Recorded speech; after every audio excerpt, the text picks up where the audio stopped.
আরজিকরের নৃশংস ঘটনা দ্রুত বিচার ও সর্বোচ্চ শাস্তির দাবিতে এছাড়াও দেশব্যাপী ধর্ষণ করে খুনের মত জঘন্য অপরাধে দ্রুত আইন প্রণয়নের দাবিতে ভাতার ব্লক তৃণমূল যুব কংগ্রেস ডাকে অবস্থান বিক্ষোভ। পূর্ব বর্ধমানের ভাতারের বনপাস অঞ্চলের কামারপাড়া ষষ্ঠীতলা বাসস্ট্যান্ডে কয়েক হাজার তৃণমূল কংগ্রেস কর্মী ও যুব তৃণমূল কর্মী সমর্থকরা আওয়াজ তুলে জাস্টিস ফর আরজিকর। বনপাস অঞ্চলের অসংখ্য মহিলারাও অবস্থান বিক্ষোভে সামিল হয়। আজকের অবস্থান বিক্ষোভ ছিলেন ভাতারের বিধায়ক মানগোবিন্দ অধিকারী, ব্লক সভাপতি বাসুদেব যশ, শিক্ষা ও ক্রীড়ার কর্মদক্ষ শান্তনু কোনার, ভাতার ব্লক তৃণমূল যুব কংগ্রেসের সভাপতি অমিত হুই, বনপাস পঞ্চায়েতের প্রধান চম্পা আরস ও উপপ্রধান জয়ন্ত হাটি ও এলাকার তৃণমূল কংগ্রেস কর্মীরা।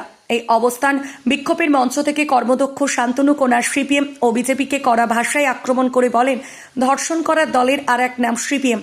এই বাংলার বুকে বিজেপির কোনো নারী আন্দোলনের ইতিহাস নেই। বিধায়ক মানগোবিন্দ অধিকারী আরজিকর ঘটনার তদন্তকারী সিবিআইয়ের উদ্দেশ্যে বলেন, সিবিআইয়ের উপর আস্থা নেই, বাংলার কোনো তদন্ত সিবিআই এখনো পর্যন্ত শেষ করতে পারেনি। এছাড়াও জুনিয়র ডাক্তারদের হাতজোড় করে অনুরোধ করেন যে আপনারা আন্দোলন তুলে নিন, কাজে যোগ দেন। সর্বশেষে সকলে জাতীয় সঙ্গীতে গলা মিলিয়ে অবস্থান বিক্ষোভের সমাপ্তি করা হয়। ভাতার ব্লকে আমরা বনপাস অঞ্চলে এসেছিলাম। আমাদের নেত্রী মমতা বন্দ্যোপাধ্যায় কিছু আগে ঘোষণা করেছিলেন যে আমাদের আরজিকর ঘটনা, এই নরকীয় ঘটনা, এই ঘটনার পরিপ্রেক্ষিতে আমাদের রাস্তায় নেমে আমরা প্রতিবাদ করব। আজকে আমাদের বনপাস অঞ্চলে সমস্ত কর্মীদের নিয়ে এখানে মহিলা, ছাত্র, যুব সকলে যুব কংগ্রেসের ব্যানারে আমরা এখানে একটা বিক্ষোভ পথসভার আয়োজন করেছি। কি দিলেন মানুষকে বার্তা? মানুষকে বার্তা আমরা চাই দোষী যারা আছে তারা প্রকৃত তাঁতেই সাজা পাক। আমরা সবাই মিলে এই যে ঘটনা, এই ঘটনার পরিপ্রেক্ষিতে আমরা সকলেই মর্মাহত। আমাদের নেত্রী আগেই ঘোষণা করেছেন যে আমরা চাইছি উপযুক্ত যারা দোষী, যারা অবিলম্বনে আইনি প্রক্রিয়ার মাধ্যম দিয়ে তারা যেন দ্রুত শাস্তি পায়। দেখা যাচ্ছে যে সাধারণ মানুষ ছাড়াও রাজনৈতিক দলগুলো অনেক আন্দোলন করছে, এর সাজা কবে পাওয়া যাবে মনে হচ্ছে? আগামীকাল হলে 1 মাস হতে চলবে। দেখুন, টোটাল বিষয়টা আইনি প্রক্রিয়া, আইনের উপরে কথা বলাটা ঠিক উচিত হবে না, কারণ আমরা ভারতবর্ষের সংবিধানের উপরে বিশ্বাস আছি, আমাদের উচ্চতম আদালতের প্রতি আমাদের আস্থা আছে। বিচার ব্যবস্থা আমরা চাইব যাতে বিচার ব্যবস্থাটাকে যেন সঠিকভাবে প্রকৃত যারা দোষী তাদের যেন শাস্তি প্রদান করা হয়।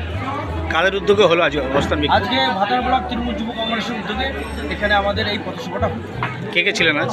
আমাদের এখানে সত্যিও বিধায়ক সাহেব উপস্থিত ছিলেন, আমাদের তৃণমূল যুব কংগ্রেসের সাধারণ সম্পাদক শিক্ষা এবং ক্রীড়া কর্মদক্ষ শান্তনু কুমার ছিলেন, এবং এই এলাকার সমস্ত জনপ্রতিনিধি, প্রধান, উপপ্রধান এবং পঞ্চায়েত সদস্যরা ছিলেন, এবং অঞ্চল সভাপতি শুরু করে যুব সভাপতি, ছাত্র, মহিলা সকলে উপস্থিত ছিলেন। আপনার নাম পরিচয়? আমি অমিত কুমার হুই, ভাতার ব্লক তৃণমূল যুব কংগ্রেসের সভাপতি। বিক্ষোভ সমাবেশ ছিল আমাদের দলের নেতৃত্বে এবং যুব সংগঠনের পক্ষে। কি বার্তা দিলেন মানুষকে? বার্তা বলতে সবথেকে ভালো লেগেছে কি আজকের এই সভায় আমাদের এলাকার মহিলাদের উপস্থিতি খুব ভালো ছিল, এবং এলাকার মানুষ আজকে আমাদের এই সমাবেশে যে আলোচনার বিষয় আমাদের নেতারা যেভাবে বক্তব্য দিলেন আর কি, বিশেষ করে অশুভ শক্তির যে অপপ্রচার এবং আমাদের যে আরজিকর কাণ্ডে যে নৃশংস ধর্ষণ হত্যাকাণ্ড হয়েছে তার বিরুদ্ধে যে আমাদের তার যে ফাঁসি চাই এবং সিবিআই যে দ্রুত এর বিচার করুক, এই ব্যাপারে আমাদের যে সভায় বিভিন্ন বক্তারা বক্তব্য দিলেন, এবং আমরা দেখলাম যে প্রকৃতস্থ এলাকার মানুষ এই বাংলার মাননীয় মুখ্যমন্ত্রী মমতা বন্দ্যোপাধ্যায়ের পাশে আছেন, আগামী দিনেও থাকবেন, এবং এইখানে এই সভাস্থল থেকে যারা গেলেন তারা এই বার্তা নিয়ে গেলেন যে আগামী দিনে এই বাংলায় কুচক্রীদের ঠাঁই নাই, আর খুনি ধর্ষকের শাস্তি ফাঁসি, এবং মুখ্যমন্ত্রী অপরাজিতা বিল পেশ করিয়ে এবং এই বাংলার গোটা ভারতবর্ষে যে নজির সৃষ্টি করেছেন এটা একটা দৃষ্টান্তমূলক ব্যাপার আমরা, এবং এই মানুষ কিন্তু এই বার্তাটা নিয়ে গেলেন। আপনার নাম? আমার নাম জয়ন্ত হাটি, আমি বর্তমানে উপপ্রধান এবং আমাদের ব্লক কমিটির একজন সাধারণ সম্পাদক। কোন জায়গায় হলো এটি? এটা আমাদের বনপাস অঞ্চলে কামারপাড়ার বাজার সংলগ্ন বাসস্ট্যান্ড এরিয়াতে এই সমাবেশটা হয়। ভাতার থেকে কুন্তল মণ্ডলের রিপোর্ট, সোজা কথা নিউজ, পূর্ব বর্ধমান।